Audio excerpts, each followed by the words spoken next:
Por último, le doy ahora la palabra al profesor Miguel Rábago. Él es licenciado en Derecho por el ITESO, doctor en Derecho por la Universidad de Salamanca en España y actualmente es profesor investigador titular en la División de Estudios Jurídicos aquí en el CIDE. Profesor Rábago. Bueno, pues muchas gracias, buenas tardes a todas y todos. Estoy muy contento de participar en el evento, sobre todo pues, por el apoyo de CECITI. Yo creo que es muy importante hablar de estos temas estratégicos con los aliados de otras universidades, obviamente el Colegio de México, la Universidad Nacional Autónoma de México, y también la participación de la Secretaría de Economía, que es muy importante sobre todo el tema que voy a tratar, que es más hacia la pregunta relacionada con las negociaciones del TEMEC. Primero que todo, hay muchas cosas donde seguir, digamos, la discusión que se ha dado en estos 2 días en función del TEMEC. La primera de ellas es que eso es otro tiempo completamente. Es decir, cuando se estaba negociando el Tratado de Libre Comercio de América del Norte en los 90s, estamos hablando de un hábitus de los abogados y los economistas, siguiendo un poquito a Bourdieu, completamente distinto. Es decir, prevalecían unas teorías neoclásicas, específicas de apertura de mercado, de desarrollo a través de inversión extranjera, un momento político muy particular, y también en el ámbito jurídico, yo soy de la División de Estudios Jurídicos, los abogados son muy particulares, por eso algo de lo que hacemos en la División de Estudios Jurídicos son los estudios sociojurídicos, y los estudios sociojurídicos se han encargado durante mucho tiempo de estudiar cómo se organizan los abogados. Los negociadores jurídicos del Telecán, de esto hay alguna literatura muy interesante, empezando por un estudio muy clásico de Saleh y Garth, ¿no?, relativo a cómo se insertan los abogados en estas peleas palaciegas entre los economistas y los abogados, que se dieron especialmente en América Latina en los 90s y que también formaron una nueva ola de abogados reformadores estudiados en Estados Unidos, con las nuevas formas y de unas reformas jurídicas que derivan también del Telecán. Tuvimos un impacto regulatorio después del Telecán, sobre todo en 93, enorme, que cambiaron la ley de propiedad industrial, la ley de propiedad intelectual, la ley de competencia económica, el capítulo de arbitraje comercial del Código de Comercio, un montón de legislación, por decir alguna, ley de normatividad. Entonces hay entre trasplantes jurídicos, ¿sí?, es decir, tomar modelos jurídicos de una forma que se entiende que es económicamente más viable, ¿sí?, y también una formación sociojurídica de abogados específicos que tratan a ciertas, que son reformadores y que tienen ciertos convencimientos, ciertos lugares comunes en los cuales la apertura comercial era lo que se tenía que hacer. Hoy estamos en otro momento completamente. Si vemos y hacemos el análisis de los abogados que se están dedicando a derecho económico internacional, no es que hemos cambiado muchísimo, pero hay, digamos, en la academia sectores mucho más críticos al sistema que se consolidó durante los 90s y en los 2000s. Concretamente, así como se decía, no política industrial en economía, en derecho se hablaban de non-trade issues, es decir, medio ambiente, non-trade issues. Trabajo, non-trade issues. Explotación infantil, non-trade issues. Todo eso es comercio, hay que potencializar el comercio, lo demás no importa. Así como hay los compartimientos que hablaban en las relaciones con Estados Unidos y México, hay los compartimientos jurídicos de los que se dedican al comercio internacional y los que se dedican a derechos humanos o a otras áreas. A esto lo llama Martí Koskiniemi la fragmentación, digamos, del derecho internacional, no muy típica. Entonces yo quiero hablar rápidamente de algunos temas generales del TEMEC y de la renegociación que me parecen importantes y algunas cuestiones de mis intereses, tocando muy poquito al final cuestiones que no soy experto en migración y de energía, pero que creo que se tienen que mencionar que son muy importantes. Entonces, la primera cuestión, estamos en un hábitus completamente distinto, yo creo, hay gente que no ha cambiado de hábitus, que siguen creyendo y es muy difícil cambiarlo el sector jurídico, los abogados de las empresas, los abogados que negocian, digamos, cierto tipo de contratos con empresas transnacionales siguen teniendo esta forma de ver, está muy dominado por esa forma de ver, pero hay, digamos, un nuevo espíritu crítico, por lo menos en la academia y en ciertos sectores gubernamentales y en ciertos gobiernos en la región también, abogados públicos de la región. El tema principal, yo creo, es que cambiamos también un paradigma económico de apertura comercial, en lo que lo más importante era garantizar acceso a mercado, sobre todo mercancías, servicios financieros y inversión extranjera, a un paradigma, digamos, de consolidar cadenas de producción. La gobernanza jurídica de estos dos elementos es muy distinta. En uno de ellos es nada más celebrar acuerdos, nada más, no es mucho, pero digamos se limita a las negociaciones bilaterales o regionales en los cuales garantiza ciertas reglas de entrada que pueden o no ser violadas, ahora vamos a entrar a eso, ¿no? Y lo segundo es una serie de medidas jurídicas mucho más complejas que regulan toda la cadena de producción. A veces en las que no existe una presencia comercial ni física, digamos, en el lugar, en que los contratos son creados, digamos, en función de los beneficios y de evadir, digamos, ciertas obligaciones regulatorias estatales, laborales, ambientales, de otro tipo. Entonces es una forma muy distinta de entender. Por lo que entiendo, y no conozco bien las negociaciones, no he hablado con el gente de la Secretaría de Economía últimamente, pero parece ser que Estados Unidos viene, por lo que vienen los comunicados de prensa y todo, muy fuerte con la consolidación de las cadenas regionales de producción o cadenas de valor. Esto no es de sorprender porque hay un documento muy interesante que no viene de esta administración, que es el Decreto de Emergencia Económica de Biden y que habla, digamos, de la consolidación y de la urgencia, inclusive tomando medidas sin aprobación del Congreso, para efectos de consolidar ciertos sectores que se entendían muy urgentes durante la crisis del COVID-19. ¿Cuáles son? De que no hemos hablado hoy, sector alimentario, ¿sí? Semiconductores y baterías eléctricas, y el tema también, inclusive en migrantes agrarios, en abrir un espacio que hasta el presidente Trump también ha abierto en ciertos momentos, ¿no? Para trabajadores temporales en materia agrícola, ¿no? Entonces hay algunas cosas que, digamos, no deberían de sorprender tanto, es decir, son prioritarias y esas cadenas de producción están ahí, digamos, en las intenciones, no solo de esta administración, sino de antes. Ahora, vamos un poquito a la negociación de lo que tenemos ahora, del TEMEC. Es un instrumento distinto al Telecán, no solamente distinto en, digamos, completamente distinto en muchos sentidos, tiene mucho del Telecán, es una renegociación, pero tiene un espíritu distinto en algunas cosas. Por ejemplo, está el tema de reglas de origen. El tema de reglas de origen es una de las cosas más complicadas en derecho del comercio internacional, que es qué tanto existe de contenido nacional en un producto para que califique a moverse en el área de libre comercio, en este caso el área de América del Norte. Por primera vez en un acuerdo se incluyen, digamos, bueno, ya había incluido Estados Unidos algunas de estas disposiciones, pero digamos de manera muy clara, en las reglas de origen, una disposición relativa a las reglas de origen del sector automotriz de salarios mínimos de un porcentaje del contenido nacional. Un poquito complicado. ¿Qué significa eso? Un porcentaje de los productos que ensamblan el automóvil para que sea considerado un producto de América del Norte tienen que ser ensamblados por obreros a los que se les pague $16 la hora mínimo. ¿Sí? Más o menos. Ese es el acuerdo. Si se fijan, es una intervención en la política de salarios mexicana, no es una cuestión menor y es una disposición que pasa a veces desapercibida en el TEMEC. Ahora, está también el tema de las cláusulas de escape, que creo que va a ser, las cláusulas de escape son las excepciones que se ponen a las reglas establecidas. Esto me preocupa como abogado, pero también, o sea, siendo muy interdisciplinario, la verdad es que las cláusulas de escape en este momento de la relación comercial entre Estados Unidos y México, pues directamente olviden cláusulas de escape, digamos, que digan por seguridad nacional suspendo tales inversiones, por seguridad nacional suspendo ciertas importaciones del sector agrícola, del sector tecnológico, etcétera, etcétera, sino simplemente un incumplimiento directo, un incumplimiento del acuerdo. Entonces, ahí vamos a tener un marco de negociación muy específico en el que tenemos que vislumbrar la posibilidad no solamente de que los acuerdos se vulneren a través de medidas que parezcan compatibles con los acuerdos y más o menos se disimule que se van a acordar, sino directamente que se van a violar los acuerdos. Es una cosa que también tenemos que tener en cuenta y que ha sucedido, como decía Natalia, con la imposición, digamos, de aranceles a muchos estados, ¿no?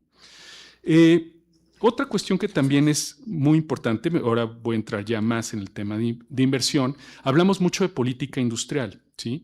El capítulo 14 de inversión también tiene una disposición muy poco conocida, que son los requisitos de desempeño. Si nosotros queremos mantener una política industrial que tenga contenido nacional, restricciones de acceso al agua, zonas preferentes de distribución y producción industrial, etcétera, etcétera, esas medidas pueden ser consideradas, porque el abanico de protección del capítulo 14 es muy amplio, como incompatibles a los estándares del capítulo 14. ¿Sí? Lo que implica que pueden detonar diferentes arbitrajes entre inversionistas y el Estado mexicano. Y lo han hecho. Aquí tengo más o menos el dato. Estos son solo arbitrajes de CIADI, es una forma de resolución de controversias del TEMEC, pero hay otros casos y hay otros tratados fuera del TEMEC en los que hay resolución de controversias en materia de inversiones y que tenemos más casos que estos, pero me concentro en los de TEMEC y los administrados por el CIADI, que es un órgano de administración de arbitraje del Banco Mundial, ¿sí? Y básicamente el CIADI ha manejado hasta ahora 1.132 casos, ¿sí? 1.132 casos, ¿eh? No es poca cosa, ¿sí?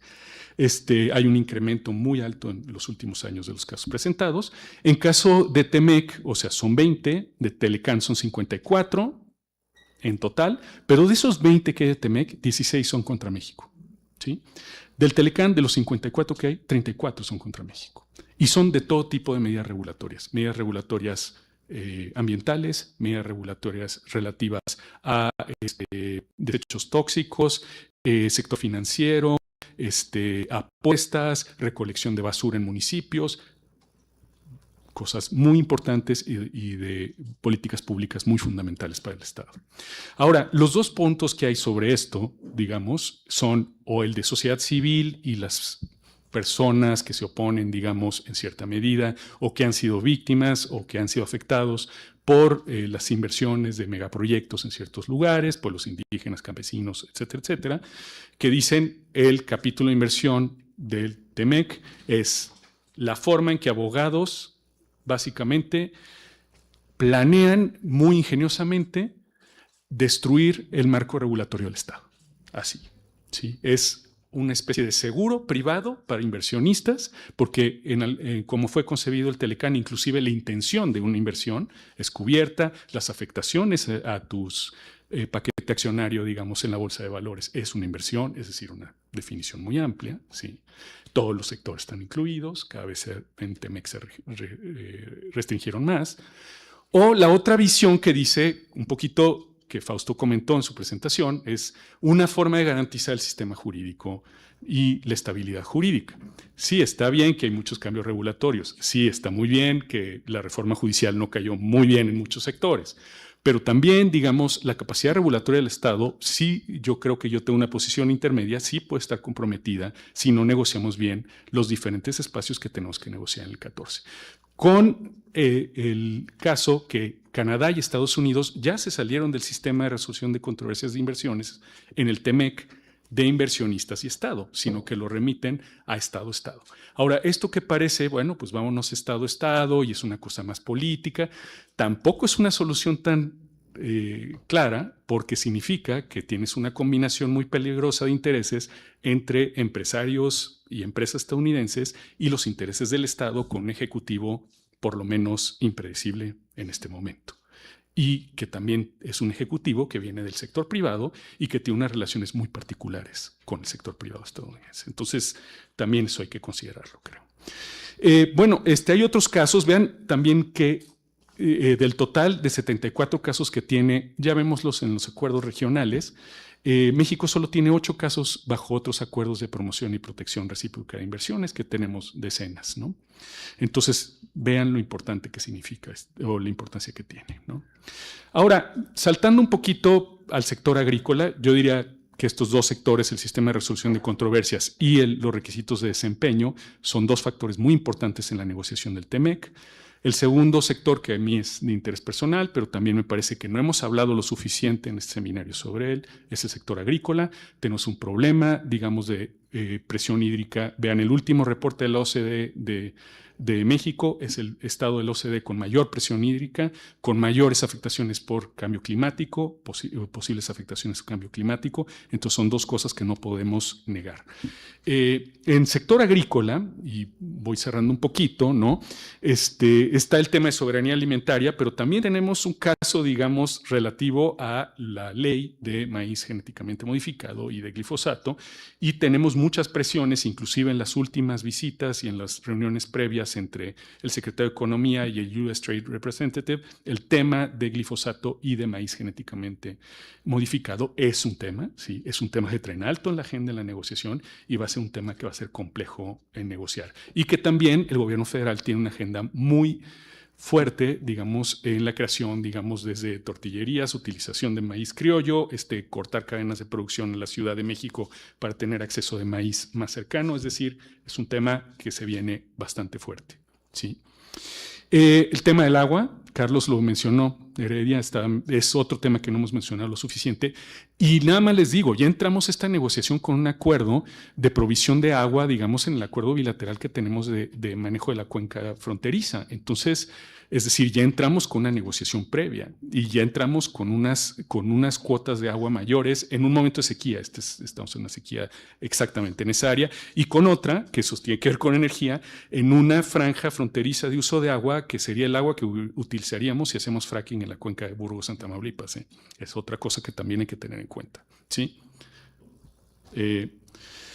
Migración no voy a hablar mucho, yo creo que hablaste muy bien, y voy a hablar también del cambio del Instituto Nacional de Migración, etcétera, etcétera. Solo recordarles que se dice el TEMEC no tiene nada que ver con la migración, completamente cierto, pero tiene una apertura ahí extraña, que es el movimiento de personas de negocios, ¿sí?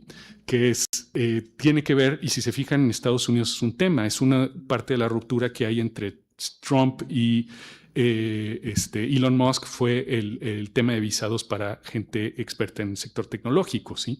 Entonces, no es cualquier cosa, sí, es algo que creo que se podría abrir más. Creo que el comité de trabajo sobre movimiento de personas de negocios no hay ninguna negociación, no creo que en la negociación pueda hacerse algo, pero hay que tenerlo en cuenta. Creo que en el tema migratorio tenemos que tener todas las cartas abiertas, ¿no? En muchos sentidos. El tema de refugio, iba a comentar lo mismo que comentaste tú, pero sí ya es momento también de tener una política de refugio mucho más sólida. Tenemos una demografía que está cambiando muchísimo. Tenemos, digamos, el tema de los migrantes de paso o transmigrantes o todos los nombres que le hemos puesto desde la academia.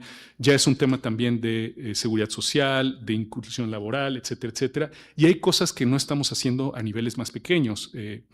Carlos Heredia y el profesor García Tejera de la DEG están trabajando en una cuestión con ACNUR y en una de inclusión de refugiados en el ámbito laboral mexicano y en México en general. Y uno de los problemas que tenemos son temas bancarios, por ejemplo, el registrar una cuenta, el transferir fondos, que tenemos una nueva regulación relativa al lavado de dinero y de transferencias la semana pasada. Es decir, hay muchas cosas que se pueden hacer internamente, como se decía, ¿no? Los cambios estructurales en el instituto. Y finalmente, en energía, nada más para cambiar, hay un cambio muy importante en litio, ¿sí? En regulatorio en litio. Se está creando un instituto, digamos, ya hay unos decretos de la Secretaría de Energía, pero eso nos detonó 2 paneles arbitrales de una empresa china y una empresa de Reino Unido en contra del gobierno mexicano, que están en fase de negociaciones, como entiendo, pero que tenemos que atender, que pueden ser muy complicados. Está el tema de importaciones de gas y cómo se va a cubrir, digamos, y cómo va a ir en las negociaciones del TEMEC, que es algo también delicado. Tiene un capítulo de energía, que México en 94 llegamos con un régimen jurídico muy robusto, constitucional, cerrado hacia la inversión extranjera, hacia la participación extranjera, y luego ya en el TEMEC llegamos en otra posición y ahora tenemos otra posición jurídica. Entonces hay que ver qué está sucediendo. Y el tema de transición energética y cambio climático, las reglas de origen ahí también van a ser importantes, sobre todo si queremos hacer, como hizo la CECITI con DINA y con otros productores, vehículos eléctricos. DINA acaba de sacar ya lleva un tiempo un autobús eléctrico, y digamos, si queremos exportar esos autobuses, pues de dónde vienen las baterías es 100% mexicano el de DINA, pero digamos, sabemos lo que significan y lo que van a apretar con las reglas de origen y lo que dependemos de ciertos insumos, sobre todo la República Popular de China. Entonces, yo lo dejaría ahí, perdón si me pasé un poquito. Muchas gracias.